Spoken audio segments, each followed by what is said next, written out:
Bonsoir à toutes et à tous, je suis très heureuse de vous retrouver pour cette première séquence invitée de l'année. Je vous propose aujourd'hui de parler d'un des événements qui marquera certainement l'année 2019 à Gembloux. Il s'agit du premier festival éco-responsable de musique électronique en Wallonie. Il aura lieu le 7 septembre. Deux invités sont à mes côtés en plateau pour en parler. Simon Loest, bonsoir. Bonsoir. Vous êtes président de la SBL Cénobits et Estelle Debouver. Bonsoir, vous êtes la trésorière de la SBL. Alors tout d'abord, comment vous est venue l'idée de mettre sur pied ce festival? Alors, on se dit souvent qu'à Gembloux, on a un patrimoine magnifique, un patrimoine qui fait partie du patrimoine culturel. Avec l'abbaye notamment? Tout à fait, avec l'abbaye, avec la cour d'honneur du palais abbatial, qui est un endroit magnifique. Et à côté de ça, on a des étudiants, on a des membres du personnel de la faculté qui adorent la musique électronique. Et on s'est dit, pourquoi pas finalement associer ce patrimoine merveilleux à un festival de musique électronique, tout en y associant également toutes les compétences de la faculté en ce qui concerne la réduction de notre empreinte environnementale, notre empreinte écologique au sens large, et essayer de mettre tout cela ensemble pour faire un événement marquant, qui serait un événement plutôt unique en Wallonie, puisqu'on n'a jamais réellement associé la musique électronique à la diminution de l'impact environnemental. Donc il faut le préciser, vous faites tous les deux partie de Gembloux Agrobiotech et toutes les personnes qui sont membres de l'SBL en font partie à des titres divers. Tout à fait, oui. Donc on a autant des étudiants actuels, des anciens étudiants que des professeurs de la faculté. Oui. Alors au niveau justement du côté éco-responsable, comment fait-on un festival éco-responsable? Ça se passe d'abord au moment même peut-être du festival. C'est ça, donc la dimension éco-responsable se décline en deux grands volets. Le premier volet, c'est durant le festival, c'est sur le site du festival. On prend le pli de déployer une série d'activités, tant en ce qui concerne la mobilité douce, donc on va favoriser le transport en vélo, on va inciter tous les Gembloutois d'abord à venir à cet événement en vélo, en proposant un parking vélo. On va promouvoir la mobilité douce, mais également promouvoir le covoiturage via une plateforme interactive de covoiturage. On va également promouvoir tout ce qui est produits locaux, tant en nourriture qu'en boissons.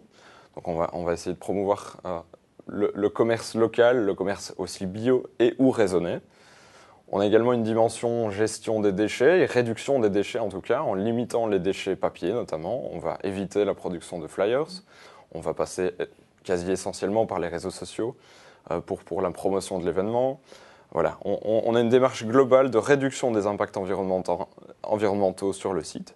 Et en plus de cela, on va utiliser une partie des bénéfices pour des plantations d'arbres en Afrique centrale, dans une idée de compensation des impacts du festival. Là, il va y avoir un projet, vous allez calculer aussi les émissions produites par ce festival, c'est bien ça Estelle?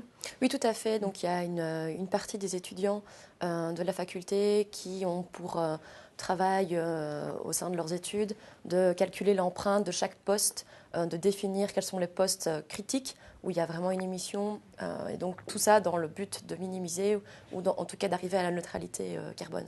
Et alors Simon parlait du projet, c'est le projet Campus Vert, c'est bien ça? Donc ça consiste en quoi exactement? C'est ça, donc le projet Campus Vert, c'est un projet qui a pour objectif, sur le campus de l'ERAIFT à Kinshasa, de promouvoir l'agroforesterie. Promouvoir l'agroforesterie par des plantations, et notamment dans notre cas, des plantations d'une essence d'arbres, qui est le wenge, qui est une essence en voie de disparition dans les alentours de la ville de Kinshasa, et qui est une essence importante pour les populations locales, qui, nous, dans notre cas, nous permettra de calculer un stockage de carbone, et donc un stockage de carbone qui nous permettra de compenser toutes les dépenses énergétiques, entre guillemets, qu'on aura faites durant le festival.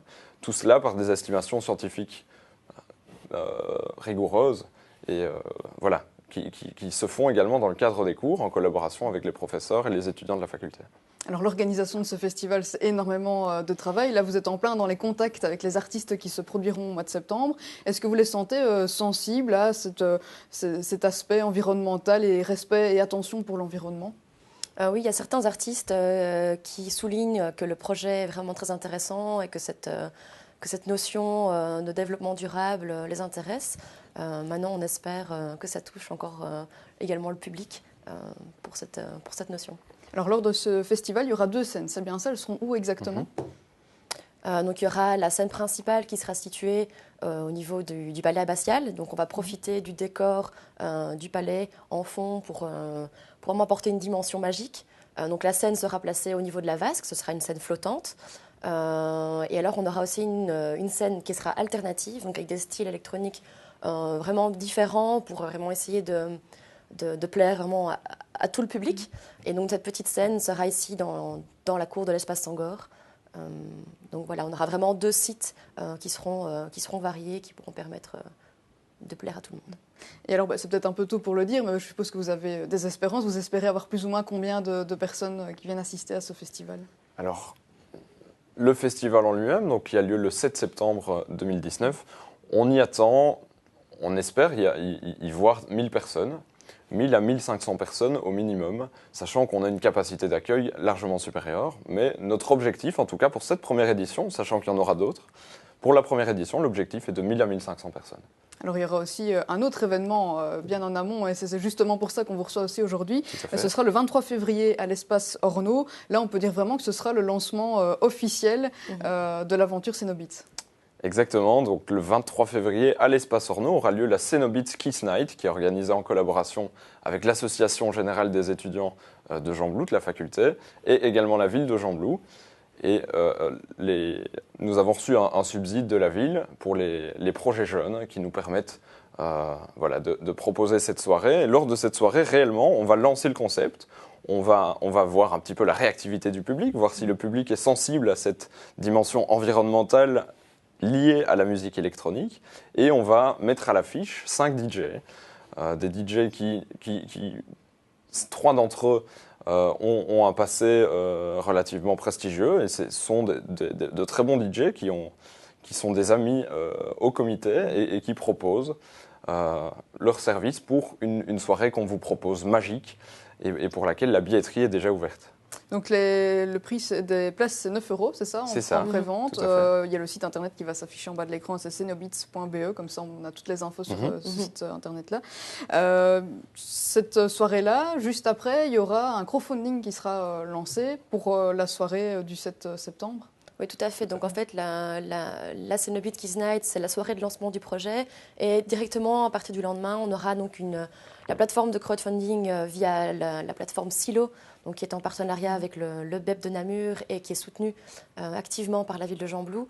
Donc cette plateforme sera lancée le lendemain. Elle permettra de financer une partie, en tout cas du mobilier qui est nécessaire et indispensable surtout au festival qui aura lieu en septembre. Vous espérez récolter combien, quelle somme? Alors pour l'instant, l'objectif est d'atteindre 4 000 € afin de financer notamment les toilettes sèches, qui sont quand même un accessoire plus qu'indispensable sur un festival.